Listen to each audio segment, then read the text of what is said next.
अभी हम लोग देख रहे हैं स्टेकिंग, वो हम लोग देख रहे हैं डिसेंट्रलाइज के ऊपर। इसके अलावा मात्र 2-3% ही कॉइन ऐसे हैं जो डिसेंट्रलाइज के ऊपर स्टेकिंग कराते हैं। बाकी जैसे इथेरियम की स्टेकिंग डिसेंट्रलाइज होती है। इसके अलावा बाकी जितने भी कॉइन है मोस्टली सब एक्सचेंजों के ऊपर सेंट्रलाइज स्टेकिंग ही कराते हैं। और बिना स्टेकिंग किसी भी कॉइन के प्राइस का लॉन्चिंग के बाद कुछ समय बाद बिना स्टेकिंग किसी कॉइन के प्राइस का बढ़ना मुश्किल हो जाता है। तो आज के डेट में आप देखेंगे कि सबसे ज्यादा रिटर्न जो कॉइन दे रहे हैं, वो कॉइन क्यों दे रहे हैं? वो कॉइन के अपने खुद के लॉन्च पैड हैं जिसके ऊपर उनके मदर कॉइन को आप स्टेक करते हैं, तो उसके स्टेक करने की वजह से उस लॉन्च पैड के ऊपर टोकन जो लॉन्च होते हैं वो आपको फ्री में मिलते हैं, गिफ्ट में मिलते हैं। तो वो भी एक तरीके की स्टेकिंग होती है, लेकिन वो स्टेकिंग होती है 1 महीने, 2 महीना, 1 दिन, 2 दिन, 4 दिन, 5 दिन ऐसे होती है। लेकिन वहां पर भी जब ये ज्यादा टोकन लॉन्च होते हैं तो ज्यादा कॉइन उसके स्टेक हो जाते हैं जो सेल में नहीं आते हैं, जिसकी वजह से उनके प्राइस पंप होते हैं। तो हम लोगों ने इसमें दोनों मैकेनिज्म अपनाया है स्टेकिंग में। पहला तो डिसेंट्रलाइज स्टेकिंग, दूसरा हम भी लेके आ गए लॉन्च पैड, जिस लॉन्च पैड के ऊपर का मैकेनिज्म थोड़ा सा अलग है, डिफरेंट है मार्केट से। क्या है कि लॉन्च पैड के ऊपर लॉन्च होने वाले टोकन को आप तब भी इनिशियल प्राइस पर बाई कर पाएंगे जबकि आप स्टेक किए होंगे दिस मंथ। यदि आप स्टेक किए नहीं स्टेक किए होंगे दिस मंथ तो आप नहीं बाई कर पाएंगे। तो अब देखिए उसकी वजह से सबमिट स्टेक होगा। पहला तो सबमिट स्टेक होगा क्योंकि आपको टोकन बाई करना है, और टोकन भी आपको मन मुताबिक नहीं बाई करना है।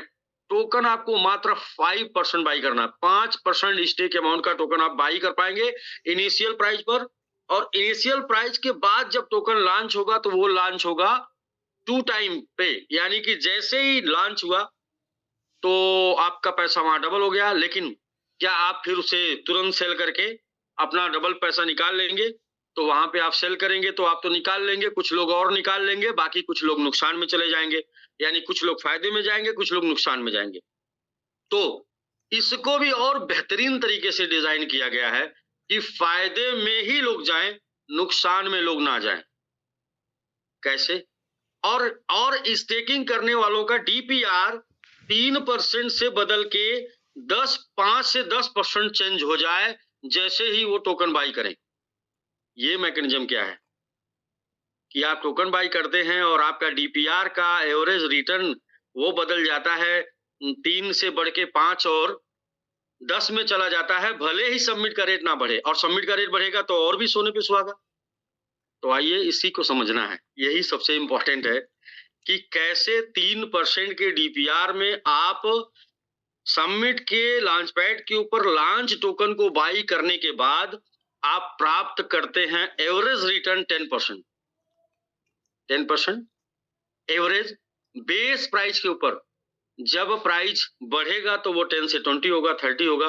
तो इधर क्या है कि वो बर्निंग का इफेक्ट तब नहीं पड़ेगा, क्योंकि हम बर्निंग का इफेक्ट कहाँ पड़ेगा? देखिए ना, अभी मैं आपको कैलकुलेशन बताता हूँ। तो ये हो गया सर स्टेकिंग में लॉन्च पैड, और लॉन्च पैड में भी टोकन स्टेक ही हो रहा है। अच्छा, ये कैसे होगा इसको हम थोड़ा आगे समझाते हैं।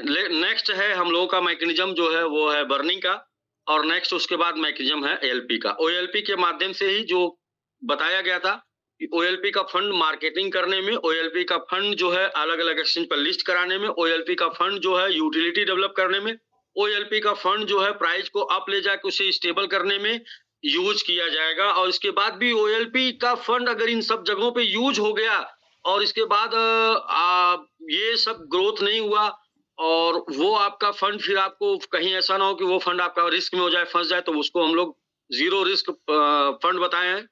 वहां पर मात्र 3 महीने 90 दिन के लिए आपका फंड लॉक होता है। 90 दिन बाद एनी टाइम जब लगता है कि आपको जरूरत है तो आप उसे क्लेम कर सकते हैं और आप उसे विड्रॉल ले सकते हैं। आपका फंड 100% वापस चला जाएगा विदाउट डिडक्शन।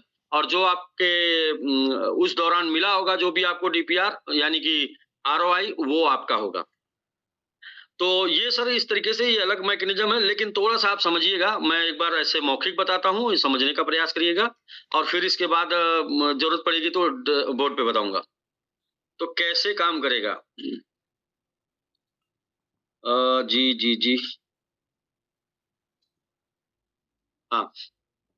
तो जो टोकन आप बाई किए हैं अभी, उस टोकन का नाम है बेबे। तो पहला कंडीशन ये है कि प्रत्येक मंथ के 1 तारीख को लॉन्च पैड के ऊपर एक नया टोकन लॉन्च हो जाएगा, जिसकी बाइंग आप 1, 2, 3 दिन में कर पाएंगे। यानी कि 1, 2, 3 तारीख तक, डेट 1, 2, 3 प्रत्येक मंथ के आप उस प्री सेल की बाइंग कर पाएंगे, जितना आप पीछे बिफोर मंथ में स्टेकिंग किए होंगे उसका 5%। अब ये टोकन 3 को आपका प्री सेल बाइंग समाप्त हो जाया करेगा। 7 तारीख को ये टोकन फैंटम यानी कि रेडियम पर लॉन्च हो जाएगा। फैंटम वैलेट में जाके आप इसे देख पाएंगे और स्वैप कर पाएंगे। अब ये जो टोकन लॉन्च होगा, ये रिलीज होगा 1% पर डे और 100 दिन तक लगातार 100%। तो अभी ये टोकन 200% पे लॉन्च हुआ, 1% पर डे आपको रिलीज हो रहा है, तो सेल का प्रेशर बिल्कुल भी नहीं है। और सेल का प्रेशर नहीं है तो जिसकी वजह से टोकन बढ़ने का आसार ज्यादा है, घटने के आसार ना के बराबर है।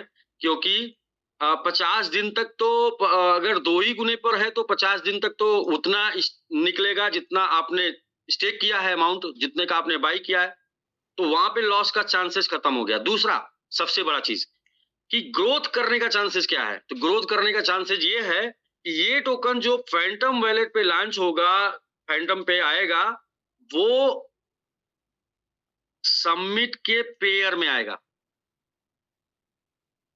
तो इसे बाई करने के लिए लोगों को पास सबमिट होना चाहिए, तो लोग इसे सबमिट से बाई करेंगे, और इसे जब लोग सेल करेंगे तो लोगों के पास सबमिट आएगा। तो इसका रेट कहां तक जा सकता है, क्योंकि जिस चीज से बाई करना है वो सबके पास है, और वो भी फैंटम पे ही है सबके पास। किसी को ढूंढने नहीं जाना है, किसी को खोजने नहीं जाना है। स्टेक कर पाए थे तो उधर से मिल गया, स्टेक नहीं कर पाए थे तो इधर से मिल गया।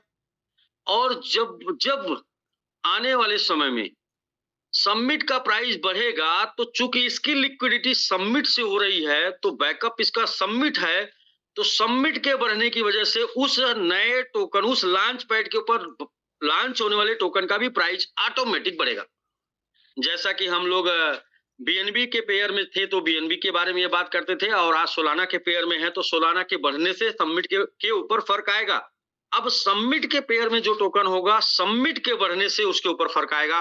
और सबमिट क्यों बढ़ेगा, क्योंकि लोगों को 100 दिन के अंदर 200% से लेके 1000% का रिटर्न चाहिए, इसीलिए लोग सबमिट स्टेक करेंगे।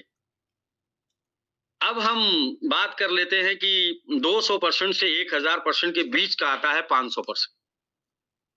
चलिए, आपने बेबे टोकन बाई किया और 100 दिन के अंदर वो 500% का ग्रोथ देता है, जो कि बड़े आराम से दे सकता है, क्योंकि सबमिट सबके पास है।